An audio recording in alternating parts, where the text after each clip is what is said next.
Oh, this is about the black family dynamic. Now, since we're not monolithic, we have different stories. However, many of us have relatable stories. Many of us have much in common with the other black families. This morning, my brother told me a story. He said that one day it was his birthday and his father came home with a fish tank and all that is required to set it up and, enjoy your hobby. And that's how it started, with one tank. Now that hobby grew from one tank into, 5 or 6 fish tanks built into the wall of our basement family room. Now, it's the father's hobby. One tank wasn't enough. He got 5 more. The problem with this is, my brother telling the story, he was hurt because it was his birthday and his father came home with this new fish tank, and the gravel and the lights and the pump and everything. My brother thought, he said, he told me he was happy. He was so happy because his father bought him, he thought, a fish tank, and hey, he could get into having a hobby, raising fish. Well, that was short-lived. He discovered that the fish tank wasn't for him for his birthday. It wasn't a birthday gift. And the saddest part of it is that his father wanted to have fish, maybe because we are from the tropics, we are islanders, but the maintenance, and that is a lot of work. To clean a fish tank requires that you remove the fish, place them in a pail that is clean, right? And then you drain the whole freaking tank, no matter how many gallons of water. You drain the tank. You clean the tank. There's algae and all sorts of, slimy. It's just, you have to clean the tank thoroughly. That is a lot of energy, effort, time, and that is something that should be done by the hobbyist. If it's your hobby, you should be the one maintaining the tanks. Unfortunately and sadly, my little brother was the one enlisted to clean the freaking fish tank that's not his father's fish tank. And the worst part, I say, is that this man then proceeded to buy more and more tanks, bigger and bigger tanks, install them into the wall. Oh, isn't that beautiful? Isn't that nice? No, it's not nice, because your son has to clean regularly 5, 6 large tanks of fish. And if they're in the wall, that's even more difficult, right? You got to get in the back, and I see the black males, the way they posture and talk. They always criticizing the black women. Black women, don't worry, yours is coming. It's a different matter entirely. My problem is with those women, those mothers, who are complicit through their silence, because they are fearful. Because here comes the black male saying, oh, you must be submissive, you must be submissive. Must we submit to stupid men, selfish men, greedy men, asshole men? Because that's what many women have to put up with, and many children of assholes have to put up with, okay? There's no reason for you to have a hobby and your child is maintaining, to prevent your fish from dying, right? You don't clean your own fish tanks. You keep buying fish tanks with no intention of ever cleaning one. And that's how many of you black males, you are unkind to your children. And you just don't even consider such things. Your time was to go get dressed up in your freaking ugly ass polyester bell bottoms, your ugly ass big freaking platform shoes, and your ugly ass freaking polyester floral shirt, long sleeve, tacky as hell. You look like shit. But you think you look good and you're stepping out. What you gonna step out to do? To cheat? To screw around on your wife? Y'all are never satisfied. You always want more because you are big, empty, black holes. You're filled with nothingness. Nothing is inside of you. You out on parade like some kind of freaking, I don't know, like a bitch trophy. You want people, look at me, I'm dressed up.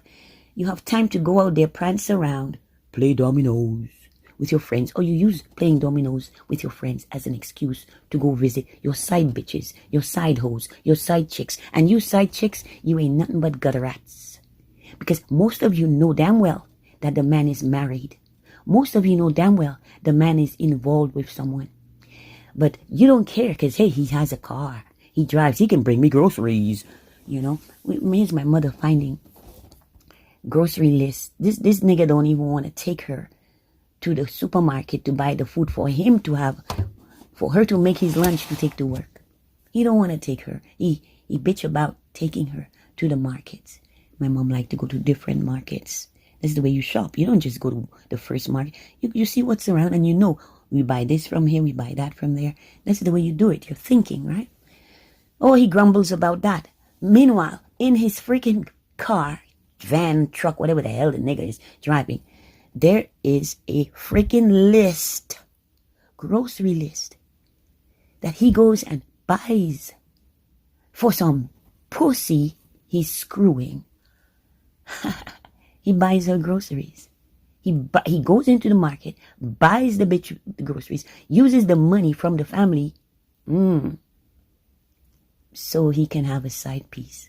Black men, you got to do better if you want to be called men, because you are looking like males. A bunch of black males, black dicks, black guys, black dudes. We need more black men. So this has really deeply scarred my brother. My brother used to be the sweetest guy. He's turned into a bit of an asshole. You could even use the N-word on him. Yeah, the N-word. Narcissistic personality disorder. Yes, I recognize it because my grandmother was thusly afflicted. She was a narc. I've been around other narcs, and sadly, I've also been attracting them. As an empath, I attract narcs. Oh my goodness. So, with friends in Nigeria, I'm chatting with them, I'm getting to know them. And I discovered that, lo and behold, in Nigeria, the older Nigerian males over the age of 40 and above, are big, stinking a-holes. And I say that because you have many young Nigerian male and female, boys, girls, young men and women from Nigeria graduating in such large numbers with no opportunities for advancement in their country. And yet it's a very rich country. A rich country that several G7 countries are extracting wealth out of Africa. And the Nigerians have to live this life of poverty and lack because of foreign greed. And the selling, the so-called leaders, basically just puppets.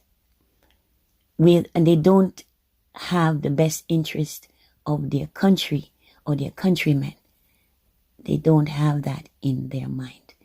All they care about is their money, getting paid, and getting rich. Everybody wants to get rich off the back of the poor.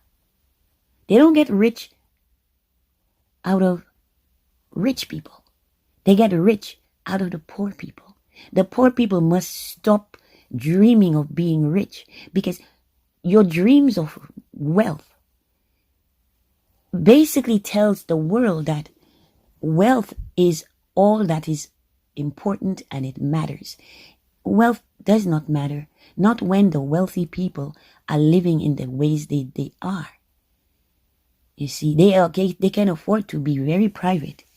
And they have to be, because if you knew the things they were up to, you would not be so enamored with rich people.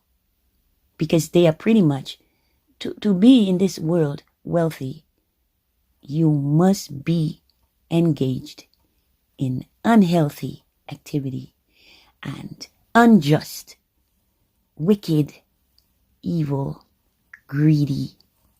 You take from those with nothing and you stuff yourself. And you'll get bigger and bigger and bigger. It's 400 pounds. My 600-pound wife. I'm trying to be 1,000 pounds. Why would a human being endeavor to be 1,000 pounds? But I can't call you a hippo. I can't call you a rhino.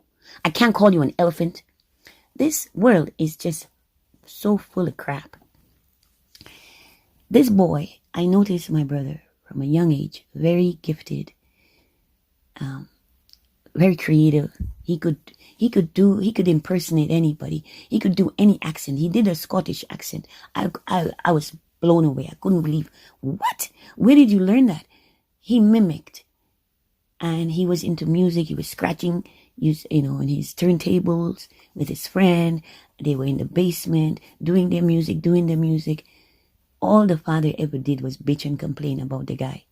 And then the guy go out with his friends. Oh, you got to be home at this time. And if you're not, you're locked out. He locked the kid out of the house. This is Canada. We're from the tropics. This is Canada. It's cold. It's fall. It's winter. It's freezing. And you insist that he stay out. Where do you expect him to go? Black males, why do you hate your sons? You know why? You never admit to it, but it's obvious. How many of you are abandoning women? You're having children with women. First of all, you just want sex. Admit it. You don't want children. You don't want responsibility. You don't want family. You just want available pussy. In which case, there's a lot of prostitution. There are many hoes you can go to, but you don't want to pay. Guess what, though? You end up paying the side chick because she got you with a list to go do groceries. So no matter what, you still have to pay for the pussy. Okay?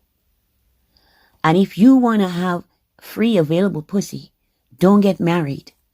Don't. Because you really mess up these women who marry you. I see so many married couples, the shit the women have to put up with. In some cases, it's the man is putting up with shit. Because some women can be as bad or worse than some males. So the boy was really scarred. Many things happened in his life as a child that were just unkind, cruel, mean.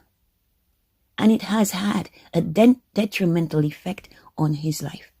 He has gone from being the sweetest little boy, most beautiful, sweet, kind boy, to a real fucking asshole.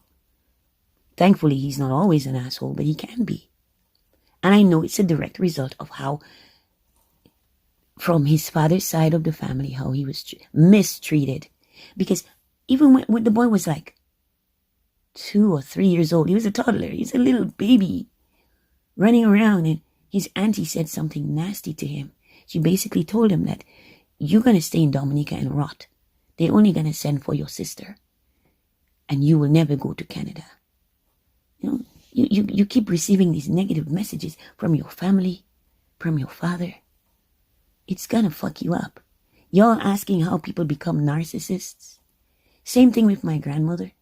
Her father, she asked him for money to help her financially for school. She wanted to attend nursing school. And he said no. Indigenous background. And the indigenous, they say we don't exist. The black Indians don't exist. Here, I'm talking from our roots. Black Indian. We have family land, can be bought or sold, must only be handed down from generation to generation. That's why they displace us. They know that. When we're displaced, we are no longer having access to our lands. That's why there's immigration, migration, and they have their weather modification technology that is causing this crazy weather that is destroying nations, destroying landscape, destroying terrain, destroying agriculture, destroying our land, our home, our food. You know, when you decimate an island, there's no food. All the trees are ripped out of the ground, and then we're dependent on you. Your imported poisons that's toxic, filled with chemicals. Yay, packaged, processed in factories. Because you don't want us to live off our land. You want us to leave, go away. You know, hey, come. We go to other faraway places and we forget where we came from. In our heart, many people, not me, but many people have very bad hearts. You know, they have, meaning they're evil. Their minds as well, evil. So, the little children, when you say these nasty things, my brother should have been nurtured. He should have been encouraged and supported. And also, you recognize, you can acknowledge. If you can recognize your child has talents, acknowledge it. Praise them. Support them and encourage them. He's into music. Get him a gift that has to do with his hobbies and interests. He wasn't interested in fish. How could he enjoy fish in a freaking tank when all he can remember is, I got to clean that one and clean that one. Every freaking Saturday he's got to clean these fish tanks. That's not right. And his father going around slinging his dick around, saying he gonna play dominoes. Like, y'all are, you black people, please, I'm talking to you. I know you don't like me. I'm not here to be liked. I'm not here to be liked. I'm not trying to be liked. I don't want to be liked because you're trifling and you need to come correct. I'm going to tell you, please, stop having babies because most of the babies born to black women are hated. They're hated by their mothers, hated by their fathers, hated by their community, hated. They just hated. A lot of black people are hated. We have to come into this life of adversity. And it's starting in the home. That's disgusting. The father was so evil. He got cancer and he died. On his deathbed, my brother went to visit, and he asked his father, he said, why did you not love me? Why did you love my sister? My sister had received so much love from you. You show so much love to my sister. And you never showed me love. He was always that my sister never got beaten, never got hit, never got an unkind word said to her. My brother was beaten a lot. Oh, he's late coming home, beating for everything. He's blamed for everything, and he's beaten. Okay? Stop beating the fucking children. Beat yourself. I'll show you. I do something called self-flagellation. I take my flogger and I beat myself. It feels really good. It's therapeutic. And it's great exercise. Try it. Next time you want to beat a child, you want to beat a black child, beat your black ass. Beat your black back. Beat your black self. Thank you for listening. Please like, share, subscribe, comment or not. It's all good. I just want you, black people. I don't care about the others. I'm focused on you. Yes, everybody else have all other families and, backgrounds, races. And they go through shit too. But I'm addressing the black people because that's my background. Okay? Black men, stop hating the youth. Stop hating the black young males. You see? And stop going after the young black girls. Okay? Because you see the young black guy as competition because you want the young black girls. Meanwhile, you have your wife at home, wondering where you are. On the deathbed, he asked his father, why did you hate me? You didn't hate my sister, but you hated me. That's so sad. So many, and what does he do? He lashes out at his mother. Many of these guys hate their mothers who were good to them, who provided for them, who were kind to them, who loved them. But they wanted the love of their father. They never received it. And in their twisted, sick minds, they flip the script and suddenly the mother is the bad one. The black woman is the bad one. And the black male so-called father gets away. Except not really, because he died young. Because he must not have life in this world for all the wickedness, the wicked things he's done, including trying to put his filthy, disgusting hands on me. Good day.